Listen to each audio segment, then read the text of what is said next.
Hello friends, hi. ನನ್ನ ಚಾನಲ್ಗೆ ಸ್ವಾಗತ. ಬನ್ನಿ, ಇವತ್ತು ನಾನೊಂದು ಸಿಂಪಲ್ ಆದ ಪನ್ನೀರ್ ಗ್ರೇವಿ ಹೇಗೆ ಮಾಡೋದು ಅಂತ ತೋರಿಸ್ತಾ ಇದ್ದೀನಿ. ಪಟ್ ಅಂತ ಟೇಸ್ಟಿಯಾಗಿ ಮಾಡ್ಬೋದು, ತುಂಬ ಈಸಿಯಾಗಿ. ನೋಡಿ ಹೇಗೆ ಮಾಡೋದು ಅಂತ ತೋರ್ಸೋಣ. ಇಲ್ಲೊಂದು 3 ಟೀ ಸ್ಪೂನ್ ನಾನು ಆಯಿಲ್ ಹಾಕ್ಕೊಂಡು ಒಂದೆರಡು ಈರುಳ್ಳಿನ ಕಟ್ ಮಾಡಿ ಹಾಕೊಂಡಿದ್ದೀನಿ ಹುರಿಯೋಕ್ಕೆ. ಗ್ರೇವಿ ಮಾಡಬೇಕಲ್ವಾ, ರುಬ್ಬೇಕಲ್ವಾ, ಹಸಿದು ರುಬ್ಬಿದ್ರೆ ಚೆನ್ನಾಗಿರಲ್ಲ. ನೋಡಿ ಈ ಥರ ಇಷ್ಟು ಕಲರ್ ಚೇಂಜ್ ಆಗೋವಷ್ಟು ಅದನ್ನು ಹುರ್ಕೊಳ್ಳಿ ಎಣ್ಣೆಯಲ್ಲಿ, ಚೆನ್ನಾಗಿರುತ್ತೆ. ಆಮೇಲೆ ಅದ್ರ ಜೊತೆಗೇನೆ ಅದಷ್ಟು ಈರುಳ್ಳಿ ಹುರಿದಾದ್ಮೇಲೆ ಟೊಮೆಟೊ, 2 ಟೊಮೆಟೊ ಅದನ್ನು ಸ್ವಲ್ಪ ದಪ್ಪ ದಪ್ಪನೇ ಕಟ್ ಮಾಡ್ಕೊಳ್ಳಿ. ಯಾಕಂದರೆ ಹುರಿದ್ಬಿಟ್ಟು ರುಬ್ತೀವಲ್ವಾ, ಅದೇನು ಸಣ್ಣಗಾಗೋದೇನು ಬೇಕಿಲ್ಲ, ಸಣ್ಣಗೆ ಕಟ್ ಮಾಡೋದೇನು ಬೇಕಿಲ್ಲ. ಈ ಥರ ಕಟ್ ಮಾಡಿಕೊಂಡು ಚೆನ್ನಾಗಿ ಹುರ್ಕೊಳ್ಳಿ. ಈ ಟೊಮೆಟೊ ಸ್ವಲ್ಪ ಸಾಫ್ಟ್ ಆಗಬೇಕು. ಉಪ್ಪು ಹಾಕಿದ್ರೆ ಬೇಗ ಸಾಫ್ಟ್ ಆಗುತ್ತೆ, ಹೀಗಾಗಿ ಸ್ವಲ್ಪ ಉಪ್ಪು ಹಾಕ್ತಾ ಇದ್ದೀನಿ. ಆಮೇಲೆ ಗ್ರೇವಿಗೆ ನಾವು ಹೇಗಿದ್ರು ಆ್ಯಡ್ ಮಾಡಲೇಬೇಕು ಉಪ್ಪನ್ನ.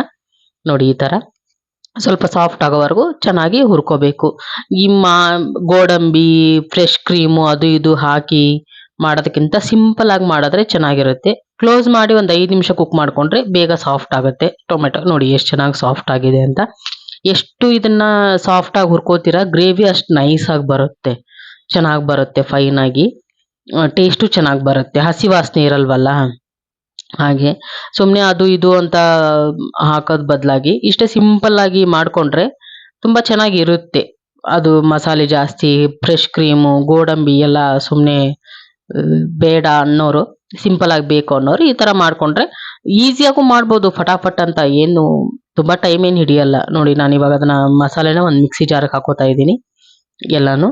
ಇದ್ರ ಜೊತೆ ನಾವು ಗೋಡಂಬಿ ಅದೇನು ಹಾಕ್ತಾ ಇಲ್ಲ. ಯಾಕಪ್ಪ ಅಂದರೆ ಗೋಡಂಬಿ ಬದಲಾಗಿ ನಾನಿಲ್ಲಿ ಪನ್ನೀರ್ನ ಹಾಕ್ತಾ ಇದ್ದೀನಿ. ಒಂದು 4-5 ಪೀಸು, ಹೇಗಿದ್ರು ಪನ್ನೀರ್ ಇರುತ್ತೆ, ಅದರಲ್ಲಿ ಒಂದು 4-5 ಪೀಸ್ನ ಮಿಕ್ಸಿ ರುಬ್ಬುವಾಗ ಅದ್ರ ಜೊತೆಗೆ ಮಸಾಲೆ ಜೊತೆಗೆ ರುಬ್ಕೊಳ್ಳಿ. ಗೋಡಂಬಿ ಹಾಕಿ ರುಬ್ಬಿದ್ರೆ ಏನು ಸ್ಟ್ರಕ್ಚರ್ ಬರುತ್ತೋ ನೋಡಿ, ಅದೇ ಥರ ಬರುತ್ತೆ. ನೋಡಿ ಎಷ್ಟು ಚೆನ್ನಾಗಿ ಬಂದಿದೆ ಅಂತ, ಎಷ್ಟು ನೈಸಾಗಿ ಪೇಸ್ಟ್ ಆಗಿದೆ ಅಂತ. ಈ ಥರ ನೈಸಾಗಿ ಪೇಸ್ಟ್ ಆಗಬೇಕು. ನೋಡಿ ಎಷ್ಟು ಚೆನ್ನಾಗಿದೆ ಅಂತ. ಈ ಥರ ಆಗಬೇಕು. ಪನ್ನೀರ್ ಹಾಕಿದ್ರೆ ಈ ಥರ ಬರುತ್ತೆ. ಆಮೇಲೆ ನೀವು ಗ್ರೇವಿ ತಿಂದಾಗಲೂ ಸಪ್ಪೆ ಸಪ್ಪೆ ಥರ ಬರಲ್ಲ, ಪನ್ನೀರ್ ಟೇಸ್ಟ್ ಬಂದೇ ಬರುತ್ತೆ. ಇವಾಗ ಅದೇ ಬಾಣಲಿಗೆ ನಾನು ಇನ್ನೊಂದು 3-4 ಟೀ ಸ್ಪೂನು ಎಣ್ಣೆ ಹಾಕೋತಾ ಇದ್ದೀನಿ. ಗ್ರೇವಿ ರೆಡಿ ಮಾಡ್ಕೊಳ್ಳೋಣ ಇವಾಗ ಹೇಗೆ ಅಂತ ನೋಡ್ತೀನಿ. ಚಕ್ಕೆ ಲವಂಗ ಅದೇನು ಬೇಡ. ನೋಡಿ ಅದಕ್ಕೆ ನಾನೊಂದು ಪುಲಾವ್ ಎಲೆ ಹಾಕಿದ್ದೀನಿ, ಬೈ ಲೀಫ್ ಅದು ಹಾಕಿದ್ದೀನಿ. ಅದ್ರ ಜೊತೆಗೆ ಸಾಸಿವೆ ಜೀರಿಗೆ ಏನು ಹಾಕ್ತಾ ಇಲ್ಲ ಇಲ್ಲಿ. ಕಸೂರಿ ಮೆಂತಿ ಹಾಕ್ತಾ ಇದ್ದೀನಿ. ಎಲ್ಲ ಗ್ರೇವಿಗಳಲ್ಲೂ ಏನು ಮಾಡ್ತಾರೆ, ಕಸೂರಿ ಮೆಂತಿನ ಎಂಡಲ್ಲಿ ಹಾಕ್ತಾರೆ. ಇನ್ನೇನು ರೆಡಿ ಆಯ್ತಪ್ಪ ಅನ್ನೋವಾಗ ಹಾಕ್ತಾರೆ. ನಾನು ಎಣ್ಣೆಲೆ ಹಾಕ್ತಾ ಇದ್ದೀನಿ. ಒಂದ್ಸತಿ ಈ ಥರ ಹಾಕಿ ಮಾಡಿ ನೋಡಿ, ಸೂಪರಾಗಿ ಬರುತ್ತೆ, ಮನೆಯೆಲ್ಲ ಘಮ್ ಅನ್ನುತ್ತೆ. ನೋಡಿ ಅದಾದಮೇಲೆ ನಾನು ಮಿಕ್ಸಿಲಿ ಹಾಕ್ಕೊಂಡಿರೋದು, ಪೇಸ್ಟ್ ಮಾಡ್ಕೊಂಡಿದ್ವಲ್ಲ, ರುಬ್ಬಿಟ್ಟಿರೋ ಮಸಾಲೆನ ಹಾಕ್ತಾ ಇದ್ದೀನಿ. ಇಂಥ ಐಟಮ್ಗಳಿಗೆ ಸ್ವಲ್ಪ ಎಣ್ಣೆ ಬೇಕು. ಎಣ್ಣೆ ಜಾಸ್ತಿ ಹಾಕಿದ್ರೆ ಚೆನ್ನಾಗಿರುತ್ತೆ, ಟೇಸ್ಟು ಚೆನ್ನಾಗಿ ಬರುತ್ತೆ. ನೋಡಿ ಯಾವ ಥರ ಬಂತು ಅಂತ, ಎಷ್ಟು ಚೆನ್ನಾಗಿ ನೋಡಿ ಆ ಗ್ರೇವಿ ನೋಡಿ ಎಷ್ಟು ಚೆನ್ನಾಗಿ ಬರ್ತಾ ಇದೆ ಅಂತ. ಅದಕ್ಕೆ ಪನ್ನೀರ್ನ ಅದರಲ್ಲೇ ಮಿಕ್ಸ್ ಮಾಡಿ 1-2 ಪೀಸು, ಜಾಸ್ತಿ ಏನು ಬೇಡ. ಹೇಗಿದ್ರು ಇವಾಗ 1 ಟೈಮ್ಗೆ ಆಗೋವಷ್ಟು ಪನ್ನೀರ್ ತಂದಿರ್ತೀರ ನೀವು, ಅದರಲ್ಲಿ 1-2 ಪೀಸು.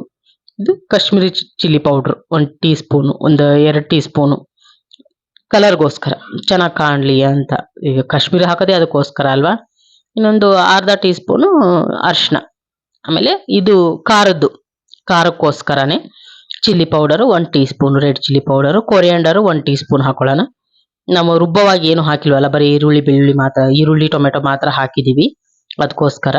ಇವಾಗ ಅದನ್ನೆಲ್ಲ ಹಾಕ್ಕೊಂಡು ರುಬ್ಕೊಳ್ಳೋಣ. ಆಮೇಲೆ ರುಚಿಗೆ ತಕ್ಕಷ್ಟು ಉಪ್ಪು, ಆವಾಗಲೇ ನಾವು ಉಪ್ಪು ಹಾಕಿದ್ದೀವಿ, ಅದನ್ನು ನೋಡಿಕೊಂಡು ಹಾಕ್ಕೊಳ್ಳಿ ನೀವು ಹಾಕುವಾಗ. ತುಂಬ ಜಾಸ್ತಿ ಆದರೆ ಕಷ್ಟ ಆಗುತ್ತೆ. ಗರಂ ಮಸಾಲ ಸ್ವಲ್ಪನೇ 1 ಟೀ ಸ್ಪೂನು, ಕಮ್ಮಿ ಹಾಕಿದ್ರೂ ಓಕೆ, ಏನು ತೊಂದರೆ ಇಲ್ಲ.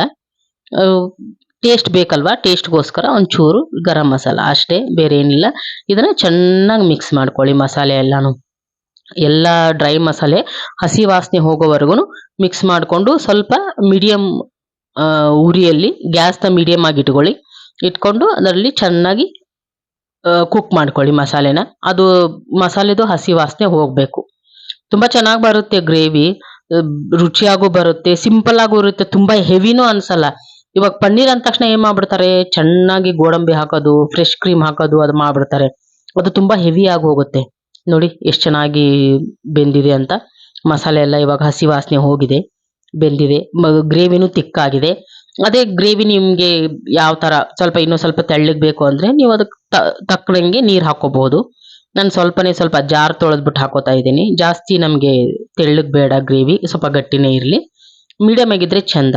ತುಂಬಾ ಗಟ್ಟಿ ಆದ್ರೂ ಚೆನ್ನಾಗಿರಲ್ಲ, ತುಂಬಾ ತೆಳ್ಳಗಿದ್ರು ಚೆನ್ನಾಗಿರಲ್ಲ ಸಾರ್ ತರ. ಪನ್ನೀರ್ ಅಂದ್ಮೇಲೆ ಸ್ವಲ್ಪ ತಿಕ್ಕಾಗೇ ಇರಬೇಕು. ಹಿಂಗಾಗಿ ನಾನು ಮೀಡಿಯಮ್ ಆಗಿ ಮಾಡ್ತಾ ಇದ್ದೀನಿ. ಯಾಕಂದ್ರೆ ಸ್ವಲ್ಪ ತಣ್ಣಗಾದ್ಮೇಲೆ ಗಟ್ಟಿ ಬರುತ್ತೆ ಇದು ಗ್ರೇವಿ. ಅದಕ್ಕೋಸ್ಕರನೇ ನೋಡಿ ಎಷ್ಟು ಚೆನ್ನಾಗಿ ಬಂದಿದೆ ಅಂತ. ಇನ್ನೊಂದು 5 ನಿಮಿಷ ಕ್ಲೋಸ್ ಮಾಡಿ ಕುಕ್ ಮಾಡ್ಕೊಂಬಿಡೋಣ. ಅದು ಕುಕ್ ಆದ್ರೆ ಚೆನ್ನಾಗಿ ಮಿಕ್ಸ್ ಆಗತ್ತೆ. ನಾನು ತುಂಬಾ ಜಾಸ್ತಿ ಬೇರೆ ಅದು ಇದು ಮಸಾಲೆನೂ ಹಾಕಿಲ್ಲ ಇದಕ್ಕೆ. ನೋಡಿ ಪನ್ನೀರು 200 ಗ್ರಾಮ್ ಇದೆ ಇದು. ಅದನ್ನ ಕಟ್ ಮಾಡಿ ನಾನು ಕ್ಯೂಬ್ಸ್ ತರ ಹಾಕ್ತಾ ಇದ್ದೀನಿ. ನಾನು ರೋಸ್ಟ್ ಮಾಡಿಲ್ಲ ಪನ್ನೀರು, ಹಾಗೆ ಹಾಕ್ತಾ ಇದ್ದೀನಿ. ರೋಸ್ಟ್ ಮಾಡಿದ್ರೆ ತುಂಬಾ ಸುಮ್ನೆ ಕೊಲೆಸ್ಟ್ರಾಲ್ ಅದು ಇದು. ಯಾಕೆ ಅದು ಬೇರೆ ಕೆಲವೊಂದಿಷ್ಟು ಐಟಮ್ಗಳಿಗೆ ರೋಸ್ಟ್ ಮಾಡೇ ಹಾಕ್ಬೇಕು, ಆ ಟೈಮಲ್ಲಿ ಹಾಕೋಣ. ಇದನ್ನ ಹಂಗೆ ಸಿಂಪಲ್ ಅಲ್ವಾ ಇದು, ಹಿಂಗಾಗಿ ತುಂಬಾನೇ ಸಿಂಪಲ್, ಅಷ್ಟೇ ರುಚಿಯಾಗಿರುತ್ತೆ. ಚಪಾತಿ ಜೊತೆಗೂ, ಪೂರಿ ಜೊತೆಗೂ, ದೋಸೆ ಜೊತೆಗೂ, ಅನ್ನದ ಜೊತೆಗೂ, ಗೀ ರೈಸ್ ಜೊತೆಗಂತೂ super combination. Jeera rice ghee rice ಜೊತೆಗೆ ಅಲ್ವಾ. ಒಂದ್ಸತಿ ಮಾಡ್ಕೊಂಡು ತಿಂದು ನೋಡಿ ಎಷ್ಟು ಚೆನ್ನಾಗಿ ಬರುತ್ತೆ ಅಂತ. ಪನ್ನೀರ್ ಹಾಕಿದ್ಮೇಲೆ ಜಾಸ್ತಿ ಹೊತ್ತು ಕುಕ್ ಮಾಡೋದ್ ಬೇಡ, 1-2 ನಿಮಿಷ ಕುಕ್ ಮಾಡಿದ್ರೆ ಸಾಕು. ಪನ್ನೀರ್ ಗಟ್ಟಿ ಆಗ್ಬಿಡುತ್ತೆ. ಇದು ನೋಡಿ, ಫಸ್ಟೇ ಒಂದ್ ಸ್ವಲ್ಪ ಹಾಕಿದೀವಿ ಕಸೂರಿ ಮೇಥಿನ ನಾವು. ಇವಾಗ ಒಂಚೂರು ಹಾಕ್ತಾ ಇದ್ದೀನಿ, ಜಾಸ್ತಿ ಇಲ್ಲ, ಒಂದು ಘಮಕ್ಕೋಸ್ಕರ.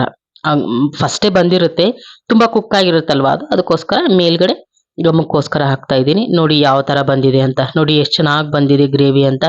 ನೋಡಿದ್ರಲ್ಲ ಫ್ರೆಂಡ್ಸ್, ಸಿಂಪಲ್ ಪನ್ನೀರ್ ಗ್ರೇವಿ ಹೇಗ್ ಮಾಡೋದು ಮನೇಲಿ ಅಂತ ತೋರಿಸ್ದೆ. ನಿಮ್ಗೆ ಇಷ್ಟ ಆದ್ರೆ ಸಬ್ಸ್ಕ್ರೈಬ್ ಮಾಡಿ, ಲೈಕ್ ಮಾಡಿ, ಶೇರ್ ಮಾಡಿ. ನಿಮ್ ಫ್ರೆಂಡ್ಸ್ಗೂ, ನಿಮ್ ಮನೆಯವ್ರಿಗೂ ಎಲ್ಲರಿಗೂ ಶೇರ್ ಮಾಡಿ, ಸಬ್ಸ್ಕ್ರೈಬ್ ಮಾಡಕ್ ಹೇಳಿ. ನಿಮ್ಗೆ ಯಾವ ಡಿಶ್ ಬೇಕು ಅಂತ ಕಮೆಂಟ್ ಮುಖಾಂತರ ನನಗೆ ತಿಳಿಸಿದ್ರೆ ನಾನು ಅದನ್ನ ನಿಮಗೆ ತೋರಿಸ್ಕೊಡ್ತೀನಿ. ಓಕೆನಾ? ಬಾಯ್, ಥ್ಯಾಂಕ್ ಯು.